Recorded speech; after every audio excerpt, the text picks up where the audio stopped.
വിദേശ നിക്ഷേപ സ്ഥാപനങ്ങൾക്ക് അഥവാ FIIക്ക് ഒരു ലിസ്റ്റഡ് കമ്പനിയിലുള്ള ഓഹരി വീതം എത്രയെന്ന് പരിശോധിക്കുന്നത് അതിൻ്റെ ഓഹരിയെക്കുറിച്ചുള്ള ധാരണ പരുവപ്പെടുന്നതിനും വിലയിരുത്തുന്നതിനുമായി റീറ്റെയിൽ നിക്ഷേപകരെ സഹായിക്കുന്ന ഘടകമാണ്. ശതകോടിക്കണക്കിന് രൂപയാണ് നിക്ഷേപിക്കുന്നത് എന്നതിനാൽ ആഴത്തിലും വിശദമായൊക്കെ പഠിച്ചും വിലയിരുത്തിയതിനും ശേഷമായിരിക്കും ഇക്കൂട്ടർ നിക്ഷേപത്തിനുള്ള അന്തിമ തീരുമാനം സ്വീകരിക്കുക. അതിനാൽ ഒരു ഓഹരിയിലുള്ള വിദേശ നിക്ഷേപർ ഉൾപ്പെടുന്ന ഇൻസ്റ്റിറ്റ്യൂഷണൽ ഇൻവെസ്റ്റേഴ്സിൻ്റെ ഓഹരി വീതവും അതിലുണ്ടാകുന്ന വ്യതിയാനവും പരിശോധിക്കുന്നതിലൂടെ ആ ഓഹരിയുടെ ക്വാളിറ്റിയെക്കുറിച്ചുള്ള ചില സൂചനകൾ ലഭിക്കാമെന്ന് സാരം. അതേസമയം വിദേശ നിക്ഷേപർ കഴിഞ്ഞ കുറേ നാളുകളെ ആഭ്യന്തര വിപണിയിൽ വിൽപ്പന സമ്മർദ്ദം സൃഷ്ടിക്കുമ്പോഴും മറുവശത്ത് വാങ്ങിക്കൂട്ടുന്ന ചില ഓഹരികളും ഉണ്ടായിരുന്നു. ഇത്തരത്തിൽ നടപ്പ് സാമ്പത്തിക വർഷത്തിൻ്റെ രണ്ടാം പാദ കാലയളവിൽ വിദേശ നിക്ഷേപകർ ഏറ്റവും അധികം ഓഹരി വീതം ഉയർത്തിയ 10 മിഡ് ക്യാപ്പ് ഓഹരികളുടെ വിശദാംശങ്ങൾ നോക്കാം. കടക്കിണിയിൽ അകപ്പെട്ടുപോയ രുചി സോയ ഇൻഡസ്ട്രീസ് എന്ന FMCG കമ്പനിയെ പ്രമുഖ യോഗ ഗുരു ബാബ രാംദേവിൻ്റെ നേതൃത്വത്തിലുള്ള പതഞ്ജലി ആയുർവേദ 2019 ഏറ്റെടുത്തതിനെ തുടർന്നാണ് പതഞ്ജലി ഫുഡ്സ് ലിമിറ്റഡ് എന്നറിയപ്പെടാൻ തുടങ്ങിയത്. നിലവിൽ പ്രൊമോട്ടർ ഗ്രൂപ്പിൻ്റെ കൈവശം കമ്പനിയുടെ 69.76% ഓഹരിയും സ്വന്തമായുണ്ട്. ഇതിനിടെ സെപ്റ്റംബർ പാദ കാലയളവിൽ വിദേശ നിക്ഷേപകർ പതഞ്ജലി ഫുഡ്സിൽ ഗണ്യമായ തോതിൽ ഓഹരി പങ്കാളിത്തം വർദ്ധിപ്പിച്ചിട്ടുണ്ട്. നടപ്പ് സാമ്പത്തിക വർഷത്തിലെ ജൂൺ പാദത്തിൽ 0% ഓഹരി വീതം സെപ്റ്റംബർ പാദം അവസാനിക്കുമ്പോഴേക്കും 14.4% കുത്തനെ വർദ്ധിപ്പിച്ചു. ബുധനാഴ്ച രാവിലെ 1960 രൂപ നിലവാരത്തിലാണ് പതഞ്ജലി ഫുഡ്സ് ഓഹരി വ്യാപാരം ചെയ്യപ്പെടുന്നത്.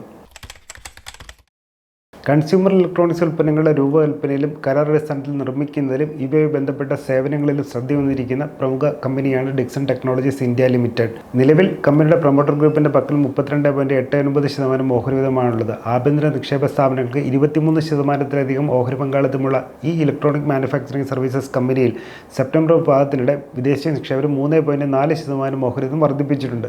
ഇതോടെ കമ്പനിയിൽ വിദേശ നിക്ഷേപകരുടെ ഓഹരി വീതം 22.69% ഉയർന്നു. നിലവിൽ 17,340 രൂപ നിലവാരത്തിലാണ് ഡിക്സൺ ടെക്നോളജീസ് ഇന്ത്യ ഓഹരി വ്യാപാരം ചെയ്യപ്പെടുന്നത്. ദേശീയ തലസ്ഥാനമായ ഡൽഹിയിലും സമീപ നഗരങ്ങളിലുമായി പ്രകൃതിവാതകം വിതരണം ചെയ്യുന്ന പൊതുമേഖല സിറ്റി ഗ്യാസ് ഡിസ്ട്രിബ്യൂഷൻ കമ്പനിയാണ് ഇന്ദ്രപ്രസ്ഥ ഗ്യാസ് ലിമിറ്റഡ്. നിലവിൽ പ്രൊമോട്ടർ ഗ്രൂപ്പിൻ്റെ കൈവശം കമ്പനിയുടെ 45% ഓഹരി വീതം സ്വന്തമാണ്. ഇതിനിടെ സെപ്റ്റംബർ പാദ കാലയളവിൽ വിദേശ നിക്ഷേപകരുടെ ഓഹരി പങ്കാളിത്തം 3.1% വർദ്ധിപ്പിച്ചിട്ടുണ്ട്.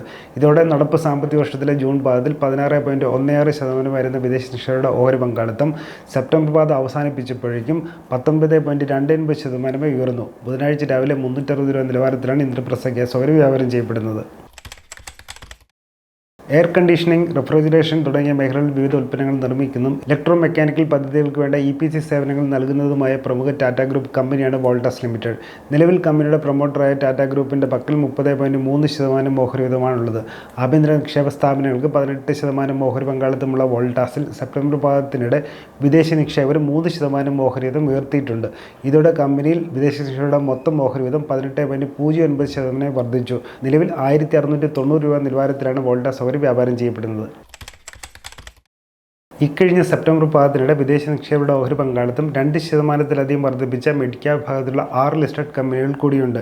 ഇതിൽ IT സെക്ടറിൽ നിന്നുള്ള ഒറാക്കിൾ ഫിനാൻഷ്യൽ സർവീസസ് സോഫ്റ്റ്വെയർ, പ്രമുഖ വാഹന നിർമ്മാതാക്കളായ അശോക് ലെയ്ലൻഡ്, കൺസ്ട്രക്ഷൻ മേഖലയിൽ നിന്നുള്ള പ്രസ്റ്റീജ് എസ്റ്റേറ്റ്സ് പ്രോജക്ട്സ്, പുനരുപയോഗ ഊർജ്ജ മേഖലയിൽ നിന്നുള്ള സുസ്രോൺ എനർജി, ഫാർമസ്യൂട്ടിക്കൽസ് മേഖലയിൽ നിന്നുള്ള ലുബിൻ ലിമിറ്റഡ്, ലെൻമാർക്ക് ഫാർമ എന്നീ മിഡ് ക്യാപ് ഓഹരികളിലാണ് വിദേശ നിക്ഷേപകരുടെ പങ്കാളിത്തം വർദ്ധിച്ചത്. മേൽ സൂചിപ്പിച്ച വിവരം പഠനാശ്വാർത്ഥം നൽകുന്നതാണ്. ഇത് നിക്ഷേപ സംബന്ധമായ തീരുമാനം എടുക്കുന്നതിനുള്ള നിർദ്ദേശമോ ഉപദേശമോ അല്ല. ഓഹരി നിക്ഷേപം വിപണിയുടെ ലാഭനഷ്ട സാധ്യതകൾക്ക് വിധേയമാണ്. ഓഹരിയിൽ നിക്ഷേപിക്കുന്നതിന് മുമ്പ് സെബി അംഗീകൃത സാമ്പത്തിക വിദഗ്ധരുടെ സേവനം തേടുകയോ സ്വന്തം നിലയിൽ കൂടുതൽ പഠനം നടത്തുകയോ നിങ്ങൾക്ക് ചെയ്യാവുന്നതാണ്. കൂടുതൽ വാർത്തകൾക്കും വിശേഷങ്ങൾക്കും ET മലയാളം ഫോളോ ചെയ്ത് സബ്സ്ക്രൈബ് ചെയ്യുക. മറ്റൊരു വിഷയമായി വീണ്ടും കാണാം.